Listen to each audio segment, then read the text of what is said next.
வணக்கம் மக்களே. எம்எஸ் விஸ்வநாதன் அவர்களை பிடிக்கும்னா நம்ம சேனலை சப்ஸ்கிரைப் பண்ணிக்கோங்க.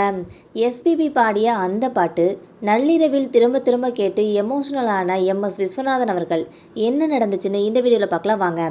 ஆரம்பத்தில் வாய்ப்பு கொடுத்த இசையமைப்பாளர் எம்எஸ் விஸ்வநாதன் அவர்கள் தன்னோட பிள்ளையை போல எஸ்பிபியை பார்த்துக்கிட்டாங்க. எம்எஸ் விஸ்வநாதன் அவர்களோட இசையில் எஸ்பி பாலசுப்ரமணியன் அவர்கள் பாடிய ஒரு பாடலை ரெக்கார்டிங் முடிச்சுட்டு வீட்டுக்கு எடுத்துகிட்டு வந்து ஒரு நள்ளிரவில் அந்த பாட்டை போட்டு கேட்டு எம்எஸ் விஸ்வநாதன் அவர்கள் ரொம்பவே எமோஷனல் ஆகிட்டாங்கன்னு சொல்கிறாங்க. இதுக்கப்புறமா எஸ்பிபிக்கு ஃபோன் செஞ்சு பேசியிருக்காங்க. தமிழ் சினிமாவிலேயே தன்னோட இனிமையான குரல் மூலம் பல ஹிட் பாடல்களை கொடுத்தவர் எஸ்பி பாலசுப்ரமணியன் அவர்களே சொல்லலாம். 1966 தெலுங்கில் வெளியான ஸ்ரீ ஸ்ரீ மரியாதை ராமண்ணா என்ற படத்தோட மூலமாக தான் பாடகராக அறிமுகமாகியிருக்காங்க எஸ்பிபி அவர்கள். இதுக்கப்புறமா நம்ம தமிழ் திரையுலகத்தில் 1969 தான் ஹோட்டல் ரம்பான்ற படத்தின் மூலமாக அறிமுகமாகியிருக்காங்க. ஆனால் இந்த படம் நாளடைவில் கைவிடப்பட்டதுன்னு சொல்கிறாங்க.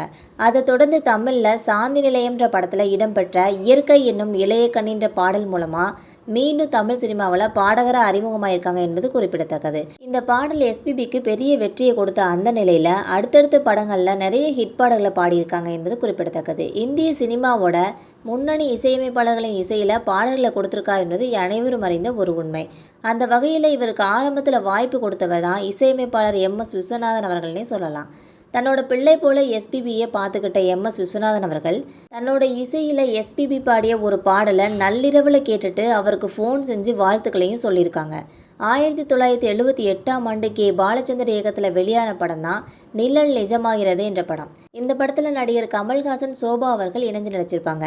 எம்எஸ் விஸ்வநாதன் அவர்கள் இசையமைத்த இந்த படத்தில் கவிஞர் கண்ணதாசன் எழுதிய இலக்கணம் மாறுதோ என்ற பாடலை எஸ்பி பாலசுப்ரமணியம் அவர்கள் பாடியிருப்பாங்க. இந்த பாட்டோட பதிவு முடிஞ்சதுமே கேசட்டில் வீட்டுக்கு எடுத்துகிட்டு போய் எம்எஸ் விஸ்வநாதன் அவர்கள் திரும்ப அந்த பாடலை கேட்டிருக்காங்க.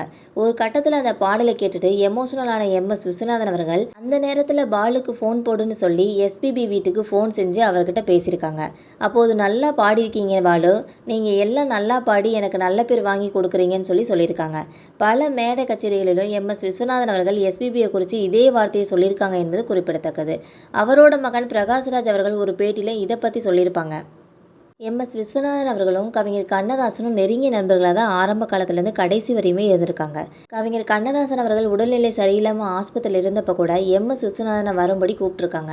ஆனால் குடும்ப பிரச்சனையின் காரணமாக எம்எஸ் விஸ்வநாதனும் போக முடியாமல் போயிடுச்சு. இதை கேள்விப்பட்ட நடிகர் எம்ஜிஆர் சொல்லியிருக்காங்க, நீங்கள் பழகின அந்த கேசட் ஏதாவது இருந்தால் கொடுங்க, அதை பார்த்தா அவர் மனசுக்கு ஆறுதலாக இருக்கும்னு சொல்லியிருக்காங்க.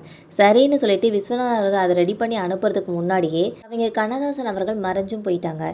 இது எம்எஸ் விஸ்வநாதன் அவர்கள் கடைசி வரையுமே ஒரு பெரிய மன அழுத்தமாக இருந்துச்சுன்னே சொல்லியிருக்காங்க. உங்களுக்கும் கவிஞர் கண்ணதாசன் மற்றும் எம்எஸ் விஸ்வநாதனோட இந்த நட்பு பிடிக்கும்னா மறக்காமல் நம்ம சேனலை சப்ஸ்கிரைப் பண்ணி பெல் ஐகானை கிளிக் பண்ணி வச்சுக்கோங்க. அப்போ தான் நமக்கு ஒரு டெய்லி வீடியோஸ் உடனுக்குடன் வந்து சேரும். தேங்க்யூ.